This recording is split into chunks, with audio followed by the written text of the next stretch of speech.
Aquí inicia la receta médica de la Z, la emisión correspondiente al lunes 17 de octubre, año 2022.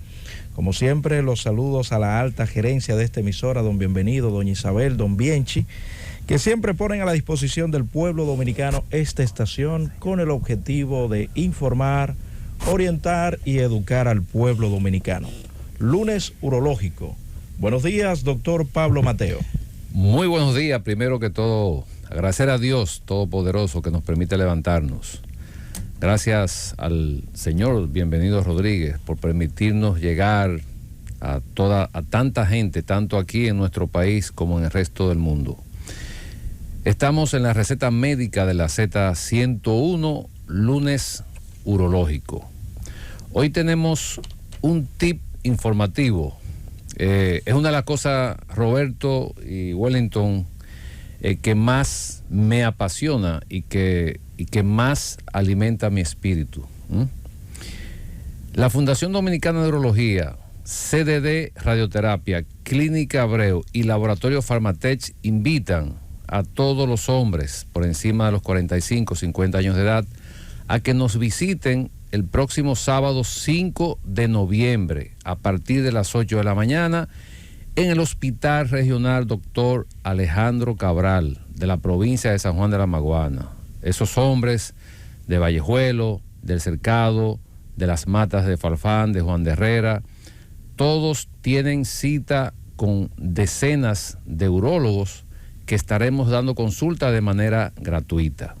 Excelente. Eso es en el Hospital Regional de San Juan de la Maguana. El sábado antes, que es el sábado 29 de octubre, o sea, de este mes, estaremos también en el mismo hospital tomando la muestra del PSA, que es el análisis de la próstata en sangre. También se hará de manera gratuita. Ese es el tip de hoy, que creemos que es importante, es interesante.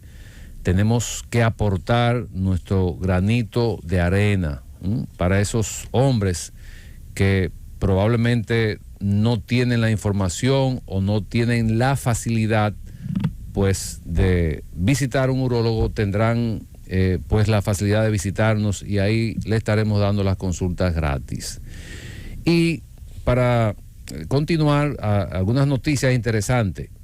La OMS, Organización Mundial de la Salud, y la Organización Internacional del Trabajo han llamado a adoptar medidas concretas para abordar los problemas de salud mental en el entorno laboral.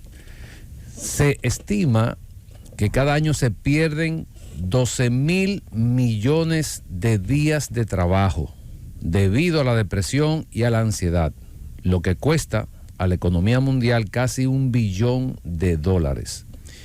Y esto peor aún porque con el COVID esto ha aumentado en un 25% los trastornos de ansiedad y la depresión en sentido general en todo el mundo. Es un dato interesante para que, bueno, pues todos tengamos esta información y consideremos que cuando hay cambios que se producen en una persona que está laborando, pues hay que tomar esto en cuenta. La otra noticia es que el Colegio Dominicano de Cirujanos, la Sociedad de Anestesiología, la Sociedad de Urología, de Obstetricia y de Ginecología, Patología y Ortopedia explicaron que el Comité de Honorarios Profesionales del Consejo Nacional de la Seguridad Social no se reúne desde el año 2007, lo que aseguran que es un organismo inoperante. De acuerdo con las sociedades, las ARS deben reducir los márgenes de ganancias que reciben como intermediarias para dedicarlas a mejorar los honorarios que pagan a los profesionales de la salud y a agregar mejores coberturas a sus afiliados.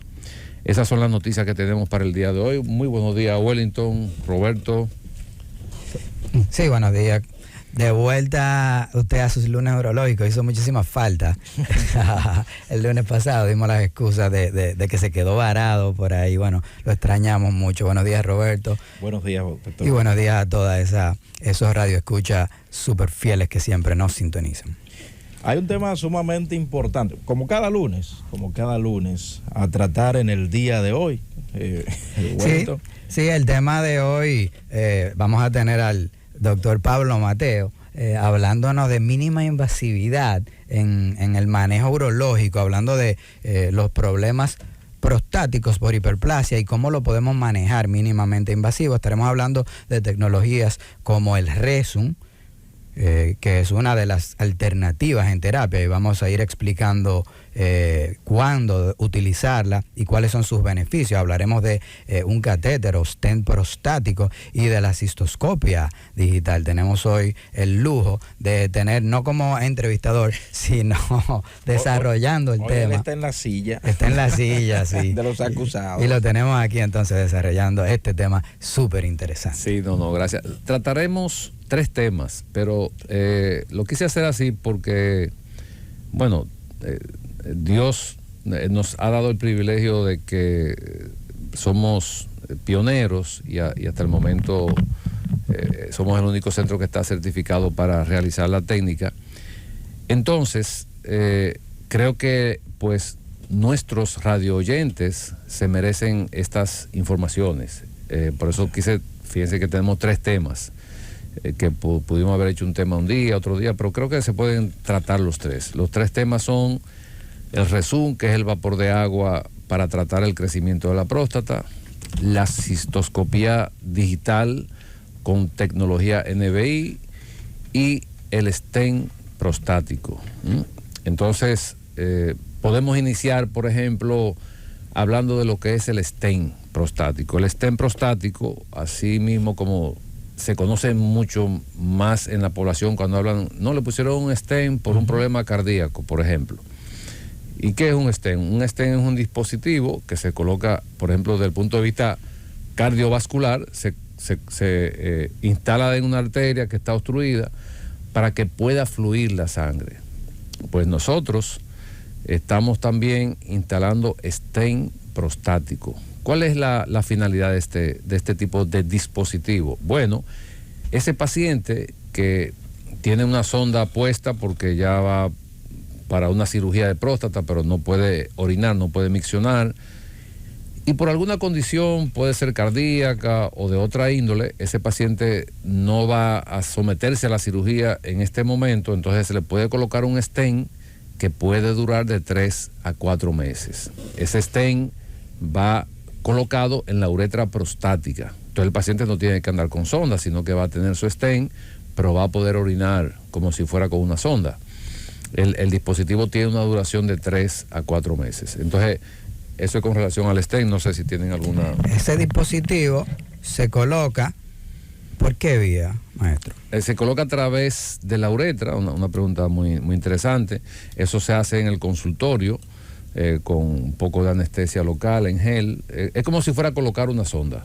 Entonces tiene un tutor es un dispositivo que lo empuja hasta la uretra prostática y se deja colocado en la uretra. Algo importante que antes de hacer la propuesta de que el paciente pueda tener, se le pueda colocar un stent, es que tenemos que saber cuánto mide la uretra prostática. La uretra prostática la medimos con una cistoscopía generalmente, desde el cuello de la vejiga hasta el vero montano o hasta el esfínter, donde va colocada la parte distal del stent prostático. Dependiendo de la medida, pues entonces ahí sabemos si el paciente califica para este procedimiento. ¿El procedimiento es ambulatorio o el paciente tiene que durar un tiempo ingresado? No, es ambulatorio, se hace en el consultorio. Es lo mismo que colocar una sonda. Okay. Por ejemplo, y la cistoscopía también la hacemos en la oficina. No necesitamos llevar el paciente a sala de cirugía para hacer una cistoscopia. O sea, la hacemos en el consultorio. Eso no duele. Los equipos que usamos para hacer cistoscopía son equipos pues de última tecnología. El paciente ni cuenta se da cuando le hacemos la cistoscopia. Realmente, pero ¿qué ventaja tiene? Que cuando hacemos la cistoscopia, el paciente está ahí en la camilla, acostado, puede ver en la pantalla, pero también el familiar puede ver, puede preguntar, le podemos mostrar todo lo que está ocurriendo en su uretra, en su próstata y en la vejiga. Entonces nosotros estamos hablando de que los problemas prostáticos comienzan a aparecer después de los 40, 50 años. Y estos problemas prostáticos, conocemos el cáncer, no estamos hablando de tratamiento para el cáncer en el día de hoy, estamos hablando del tratamiento para ese agrandamiento, la hiperplasia prostática benigna. Nosotros sabemos que a la mitad de los hombres de los 50 años puede ser que haya algún agrandamiento prostático, pero de estos, solamente la mitad, es decir, un 25% de los hombres en este rango de edad pudieran tener un crecimiento que afecte la dinámica de vaciado de la orina. A estos pacientes tenemos que darle un tratamiento, y dentro de todos los tratamientos comenzamos casi siempre con lo clínico, y en el día de hoy estamos hablando de esos tratamientos que son mínimamente invasivos. Y usted decía algo muy importante, profesor. Usted decía, nosotros utilizamos el stent particularmente en pacientes que no califican para otro tipo de cirugía. ¿Y cuáles serían estos pacientes? Que no califican para otro tipo de cirugía. O sea, un tratamiento mínimo invasivo.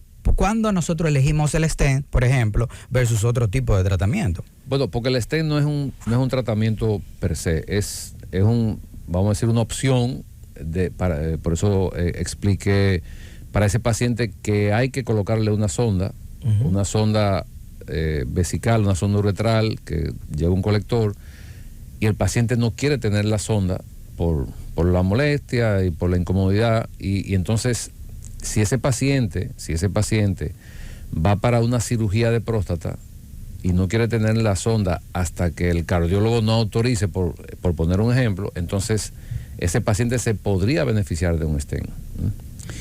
Cuando yo hablo del stent, que muchas veces el paciente tiene sonda por un problema neurológico, por ejemplo, entonces con ese stent no le va a funcionar a ese paciente. Bueno. Entonces tenemos que primero hacer un buen diagnóstico y saber qué paciente se va a beneficiar de ese stent. Un paciente con un trastorno neurológico le ponemos un stent y va a estar peor.